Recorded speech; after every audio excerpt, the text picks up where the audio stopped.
Hello. So, we live in a pretty crazy world. There's a lot of stuff going on right now. No one really knows exactly what's happening. Technology is reaching some crazy point where it's like accelerating at a rapid rate. This is the first time that we've all had these phones in our pocket with connections to the internet and like unlimited information. It's the first time humans have ever had access to this.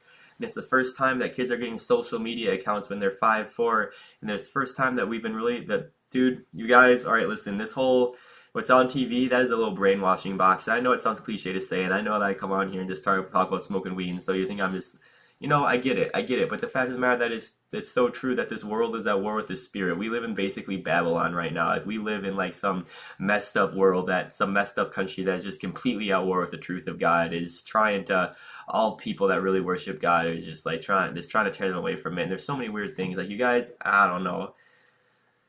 I don't want to just go into a big rant about the why I think the country sucks and why the world is so far away from God, because that wouldn't be fun to listen to. That wouldn't be enjoyable, and that would, I don't know.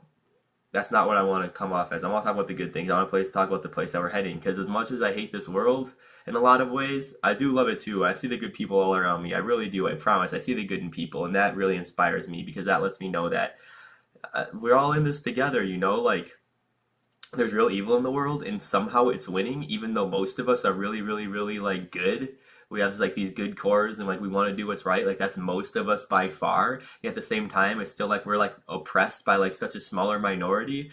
And like we shouldn't be living like this. Like guys, don't forget what could be here. Don't forget that we are just on this little planet that's just going around the sun in the middle of this universe, and like we made a lot of this, we made up all these social constructions, we made up all these identities, we made up all this stuff that humans think they have to do. Like we have to work like 40 hours a week, like dirt, look at all this bills we have to pay. Like that's all made up by humans, and that could all be so transformed if this spirit was living in something called the truth. What is the truth? Well, the truth is what happens. First, you realize how you're nothing. You zoom far out in the universe and you look at where, oh my God, I'm just a speck of nothing. Okay? You zoom far out and you just realize that this whole thing is just a complete joke. That like people think that what we're doing here is important. It's just like we're just nothing in this vast universe, and that's zooming out. And after that, you zoom in. You zoom in. You say, wait a second. I am breathing. I am thinking. I can see the moon. I am the universe reflecting upon itself. I must be very important. I must be very important for me to be here like this right now.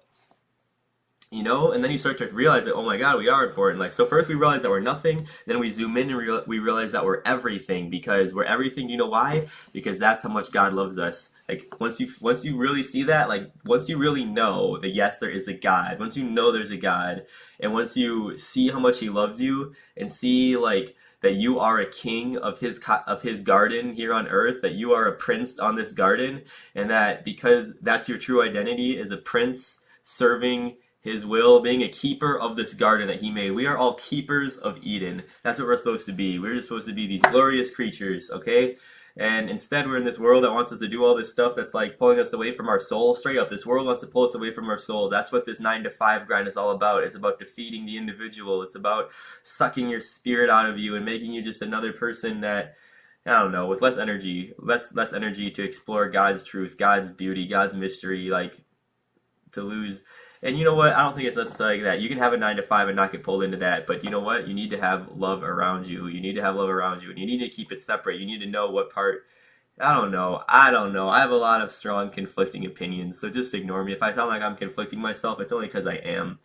And I see both sides of the perspective. And I don't really have a whole lot of conviction as much as I sound like I have conviction. I have conviction on some things, like I know how much God loves us all, and I wish everyone knew how much God loved them and that we could live in that truth, because if we could do that, oh my God, we would not all be like, we wouldn't have to be fighting these battles. Like, I feel like I'm like kind of as a person that fights a battle every day. I'm just fighting a battle, and I dig it because I get to be a hero and I get to be like God's shining light, and I got to fight this battle and like represent my God in a dark place. But man, how cool would it be to represent my God in a light place, to live in heaven where we're just there already? Like, that's a real reality, you guys. That's where we're heading. We're heading to this place where it doesn't feel like we have weights on our spirit.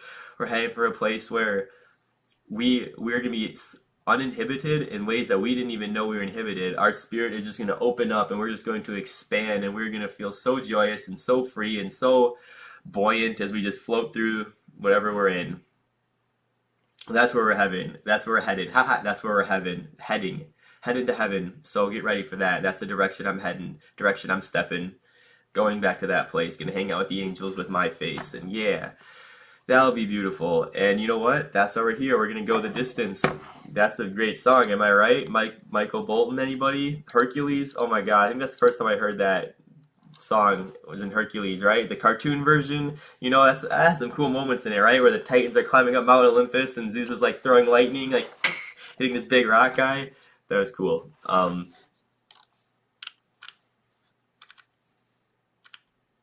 Michael Bolton.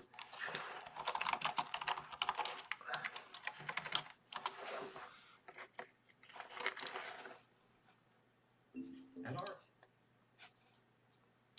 on the outside, a handful of some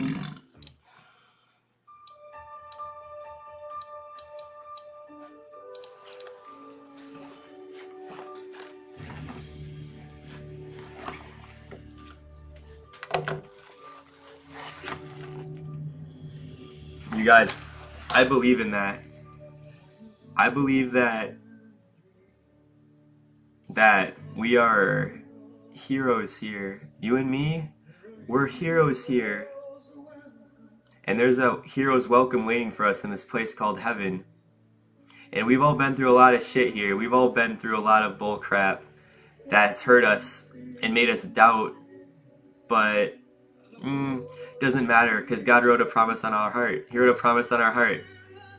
And every single time you see a rainbow, that's God's promise. And every time you see a caterpillar turn into a butterfly, that's God's promise. And every time you see a firefly, that's God's promise. Every time you see God's fingerprints on this earth, that's how you know that it's His. And that's how you know that it's all part of the plan. He's watching this. He made this so beautiful on purpose. He didn't make this beautiful piece of art and then walk away from it, never to look at it again. That's not what's going on here. No, not even close. So keep following. Follow your dreams, and literally follow your dreams. Literally, that means that we have that part of ourselves that can reflect that. And I don't know. My grandma's the coolest person I know, and not she doesn't dream. So like I said, I contradict myself all the time, but follow your dreams and keep your heart upright towards God. What does that mean to keep your heart upright towards God? Well, how about we'll start with this. You're made of stardust.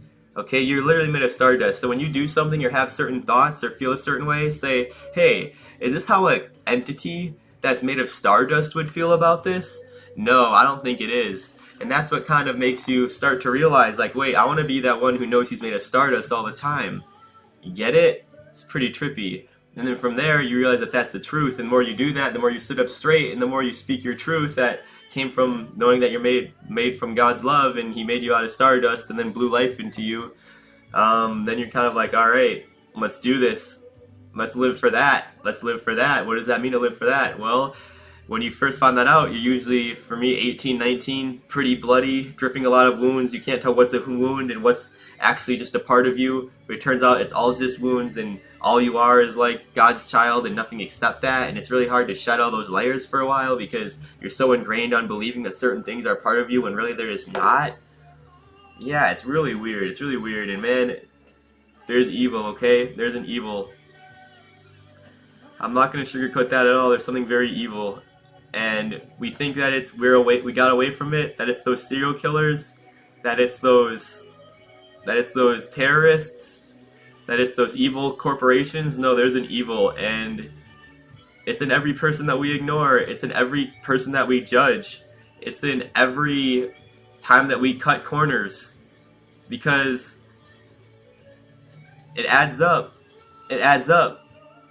And this world is in too deep of a war to not reach for our perfect heart, to not reach for everything that we are, to not just let ourselves like go and just fall into that fire. It's like, all right, God, burn me and then mold me into whatever you want me to be.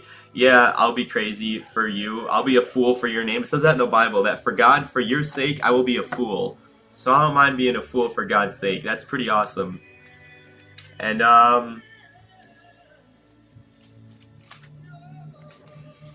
I can go the distance. I know that much for sure. I can go that distance, yo. Y'all watch it happen. I mean, that's my plan.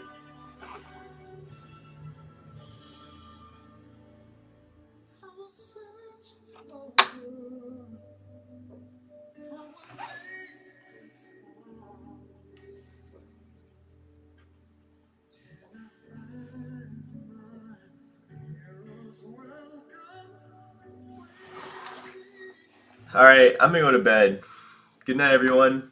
Have sweet dreams. Yeah, bye.